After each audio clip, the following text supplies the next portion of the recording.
पावन जस्तुति पात्र पावन चरित्र पावन जस्तुति पात्र पावन चरित्र रवि सोमवर नेत्र रमणीय गात्र सीता कल्याण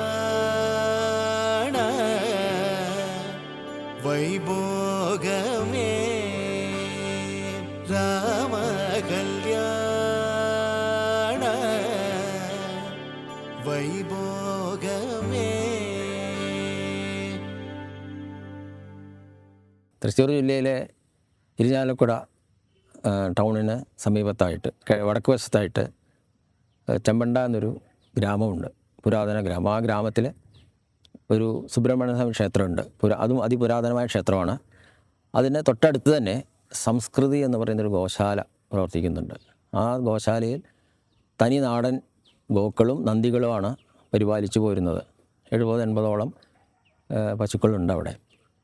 അപ്പോൾ അവിടെ സാധാരണ നമ്മൾ പശുക്കൾക്ക് നൽകുന്ന വക്യോലോ പുല്ലുകളോ കൂടാതെ പഴമക്കാർ നൽകുന്ന സമീകൃത ആഹാരമായ ഗോഗ്രാസം എന്നുള്ള ഒരു ആഹാരം ഇവർക്ക് കൊടുക്കുന്നുണ്ട്. അത് നമ്മളുടെ വീടുകളിലെ വല്ല ജന്മദിനത്തിനോ വിശേഷ ദിവസങ്ങളിലോ അങ്ങനെ ശ്രാദ്ധം മുതലായ ദിവസങ്ങളിലേക്കോ നമുക്ക് വേണമെങ്കിൽ അത് ഇവിടെ ഏർപ്പാടാക്കാം. നമുക്ക് കുടുംബസമേതം വന്ന് ആ പശുക്കളെ നമ്മൾ സേവിക്കാം, ഭക്ഷണം കൊടുക്കാം. അത് ചെയ്യാവുന്നതാണ് ഇവിടെ. അത് വളരെ കുടുംബത്തിന് ഐശ്വര്യം നൽകുന്ന ഒരു പ്രവൃത്തി കൂടിയാണ്. നമുക്ക് വീടുകളിൽ എല്ലാവിധ സൗകര്യങ്ങളും, എല്ലാവർക്കും ധനം എല്ലാം ഉണ്ട്, ജോലിയുണ്ട്, ധനമുണ്ട്, ആഡംബരമുണ്ട്. പക്ഷേ നമുക്ക് സമാധാനമോ ഐശ്വര്യമോ പലപ്പോഴും ഉണ്ടാവാറില്ല. അത് നികത്താനായിട്ട് ഇത് വളരെ ഉപകരിക്കും. അതാണ് ഗോ സേവ എന്ന് പറയുന്നതിന് പ്രാധാന്യം.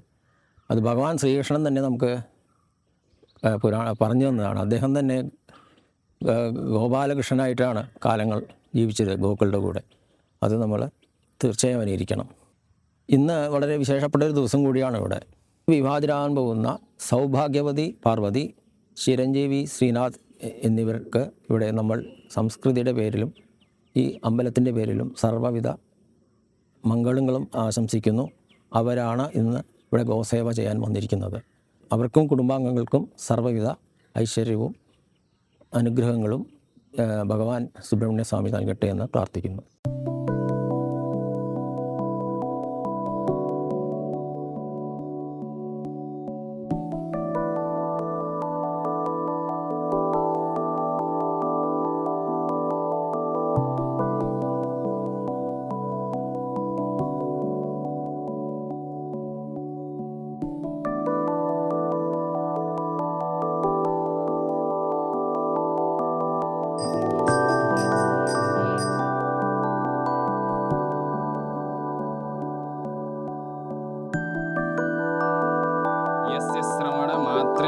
सर्वपापैः प्रमुच्यते गवां निःश्वसितं वेदाः षडङ्गपदक्रमाः शिक्षाव्याकरणं छन्दो निरुक्तं ज्योतिषं तथा एतासाम् अग्रशृङ्गेषु इन्द्रविष्णु स्वयं स्थितौ शिरो ब्रह्मा गुरुः स्कन्धे ललाटे वृषभध्वजः कर्णयो अश्विनौ देवौ चक्षुषो शशिभास्करौ दंष्ट्रेषु मरुतो देवा जिह्वायां च सरस्वती कंठे च वरुणो देवो हृदये हव्यवाहनः उदरे पृथ्वी देवी सशैलवनकानना ककुदिद्यौः सनक्षत्रा पृष्ठे वैवस्वतो यमः ऊर्वोस्तु वसवो देवा वायुर्जङ्गे समाश्रितः.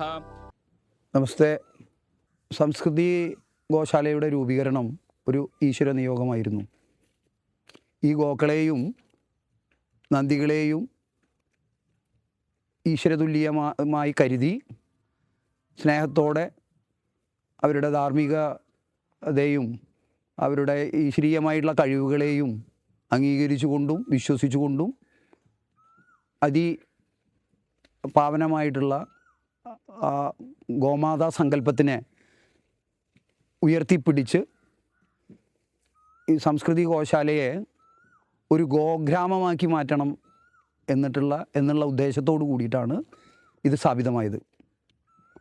ഇന്ന് വിവാഹിതരാകാൻ പോകുന്ന പാർവതി, ശ്രീനാഥ് അവർക്കും അവരുടെ കുടുംബത്തിനും ഈ ഗോക്കളുടെയും ഗോശാലയുടെയും നന്ദിദേവൻ്റെയും സാക്ഷാൽ സുബ്രഹ്മണ്യസ്വാമിയുടെയും അനുഗ്രഹം ഉണ്ടാവട്ടെ എന്ന് ഇവരെ പരിപാലിച്ചു കൊണ്ടിരിക്കുന്ന ഗോപാലൻ എന്ന നിലയ്ക്ക് എൻ്റെയും അനുഗ്രഹം അവർക്ക് സർവശക്തൻ കൊടുക്കട്ടെ എന്ന് പ്രാർത്ഥിക്കുന്നു. നന്ദി, നമസ്കാരം.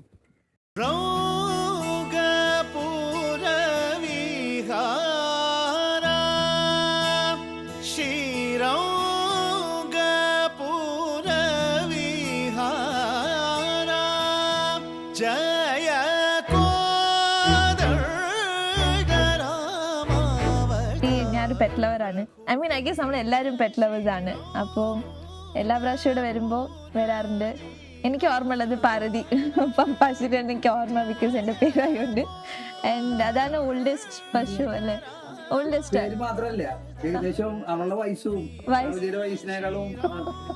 വ്യത്യാസം. പിന്നെ അതൊരു ഹാപ്പിനെസ് ആണ് അത് കൊടുക്കുന്ന, ഒരു ഫീൽ ഇസ് ഡിഫറെൻറ്റ്. അപ്പോൾ സോ ഐ ലൈക്ക് ഇങ്ങനെ ആനിമൽസിൻ്റെ കൂടെ ഇരിക്കാൻ എനിക്ക് ഇഷ്ടമുള്ളതുകൊണ്ട് ഞാൻ ഇവിടെ വരാറുണ്ട്. ഇല്ല, എൻ്റെ വീട്ടിലുള്ള എല്ലാ മെമ്പേഴ്സിന്റെ പേരിലുള്ള പശുക്കളും ഉണ്ട്. അതുകൊണ്ട് എനിക്ക് ഓരോ പ്രാവശ്യം ഇവിടെ വരുമ്പോഴും എക്സൈറ്റ്മെന്റ് ആണ്. മയൂരി എൻ്റെ വീട്ടിലെ ഒരു ചെറിയ മോളാണ്. അതുമാതിരി ഒരു കുഞ്ഞു ആവേണ്ട, അതും ഇങ്ങനെ കുടുകൂടാന്ന് പിന്നാലെ ഓടി വരണ കാണുമ്പോൾ എനിക്ക് എൻ്റെ മയൂവിനെ ഓർമ്മ വരും. അതുമാതിരി ഇവിടെ വയസ്സായ ഒരു പശു പാർവതി, അപ്പോ എൻ്റെ പാറുക്കുട്ടീനെ ഓർമ്മ വരും. അങ്ങനെ ഞങ്ങളുടെ വീട്ടിലുള്ള എല്ലാവരുടെ പേരും, ഒരുവിധം എല്ലാവരുടെ പേരുണ്ട്. ഈ ഗോശാലയിലോട്ട് വന്ന് വളരെ ഒരു ടെൻഷൻ ഫ്രീ ആക്കാൻ ഏറ്റവും നല്ല ഒരു പരിപാടിയാണ്. ഇവിടെ വന്ന് പൂജ കാര്യമല്ല ഞാൻ പറയുന്നത്, ഈ പശുക്കൾക്ക് ഭക്ഷണം കൊടുക്കുമ്പോൾ യാതൊരു കംപ്ലൈൻറ്റും ഇല്ല, ഉപ്പില്ല, മുളകില്ല, ഒന്നും അങ്ങനത്തെ യാതൊരു കംപ്ലൈൻറ്റും ഇല്ലാതെ നമ്മൾ കൊടുക്കുമ്പോൾ അത് കഴിക്കുന്ന കാണുന്ന ഒരു ആനന്ദം ഉണ്ടല്ലോ, അത് ആസ്വദിക്കുമ്പോൾ നമ്മളെ മനസ്സിനകത്തുള്ള ടെൻഷൻ, ഞാനും കുറച്ചൊക്കെ ടെൻഷൻ മാറ്റിയത് ഇത് ഈ മൃഗങ്ങളിൽ നിന്നാണ്. ഇത്രയും പശുക്കൾക്കും കെയറും കൊടുക്കുന്നുണ്ട്. ആൻഡ് അവർ ആക്ച്വലി ഈച്ച് ടൈം വരുമ്പോൾ അവരുടെ വളർച്ചയും അവർ എത്ര ഇനിയും കുറച്ച് കിടാക്കളുണ്ടായി അങ്ങനെ കേൾക്കുമ്പോൾ ഞങ്ങൾക്ക് വളരെ സന്തോഷമാണ്. നല്ലൊരു എൻവയോൺമെൻറ്റാണ്, നല്ലൊരു സർവീസാണ്. Thank you. അച്ഛനും അമ്മയുടെ കൂടെ ഇവിടെ വരുമ്പോൾ ഈ പശുവിൻ്റെ ഫോട്ടോസൊക്കെ കാണിക്കും. അപ്പോൾ അങ്ങനെ വന്നതാണ്. വന്ന് പിന്നെ അവർക്കൊക്കെ ഓരോരുത്തരുടെ പേരൊക്കെ അറിഞ്ഞ് എല്ലാവർക്കും കൊടുക്കാൻ തുടങ്ങിയപ്പോൾ അതൊരു ഭയങ്കര സന്തോഷമാണ്. സോ എവറി ടൈം ഇവിടെ തിരിച്ച് വരുമ്പോൾ വീട്ടിലേക്ക് ഇവിടേക്ക് ഇടയ്ക്ക് വരാറുണ്ട്. എല്ലാ ഹോളിഡേയിലും ഒരു പ്രാവശ്യം വരാറുണ്ട്.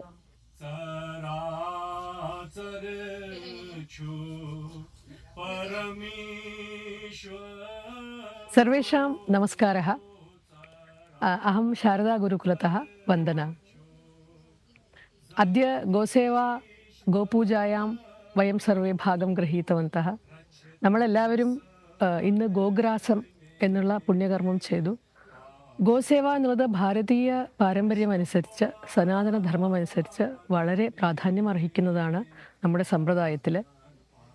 തദർത്ഥം ഗോസേവ സർവേഷാമപ്പി ജീവനെ അത്യന്തം ആവശ്യകി. ഗോസേവാകരണേന സർവേഷാം ദേവതാനാം പൂജാ ഭവതി ഇതി അസ്മാകം സംസ്കൃതി വദതി. ഗോസേവ ചെയ്യുന്നതിലൂടെ എല്ലാ ദേവതകൾക്കുമുള്ള പൂജ അർപ്പിക്കുന്നു എന്നാണ് പറയപ്പെടുന്നത്. അതുകൊണ്ട് തന്നെ ഗോസേവ അല്ലെങ്കിൽ ഗോഗ്രാസം നടത്തുമ്പോൾ ആ കർമ്മം ചെയ്തവർക്ക് അവരുടെ കുടുംബത്തിലേക്ക് ലക്ഷ്മി കടാക്ഷവും എല്ലാവിധ ഐശ്വര്യങ്ങളും വന്നു ചേരും. അതുകൊണ്ട് വിവാഹം, ജന്മദിനം, ശ്രാദ്ധം, ഉപനയനം, അങ്ങനെ ഭാരതീയ ഈ ഷോഡശ സംസ്കാരങ്ങളിൽ ഏത് സത്കർമ്മം ചെയ്യുമ്പോഴും ഗോസേവ കൂടി അതിൽ ഉൾപ്പെടുത്തുന്നു. ഗോഗ്രാസം എന്നുള്ളത്, ഗ്രസതി വെച്ചാൽ പൂർണ്ണമായും വായിലാക്കുക എന്നാണ് അർത്ഥം. അപ്പോൾ പശുക്കൾക്ക് വായി നിറച്ച് ഭക്ഷണം കൊടുക്കുക എന്നുള്ളതാണ് ഗോഗ്രാസം എന്നതുകൊണ്ട് ഉദ്ദേശിക്കുന്നത്. അപ്പോൾ അവരുടെ മുമ്പിൽ വായ നിറച്ച് ഭക്ഷണം കൊടുക്കുമ്പോൾ അവർക്ക് സന്തോഷമാവുകയും ആ സന്തോഷം അനുഗ്രഹമായിട്ട് ആ വീടുകളിലേക്ക് ഒഴുകിയെത്തുകയും ചെയ്യും. ഇന്ന് വിവാഹ ജീവിതത്തിലേക്ക് കടക്കുന്ന ശ്രീനാഥിനും പാർവതിക്കും എല്ലാവിധ ആശംസകളും ഹൃദയംഗമമായ അനുഗ്രഹങ്ങളും നേർന്നുകൊള്ളുന്നു. നമസ്കാരം.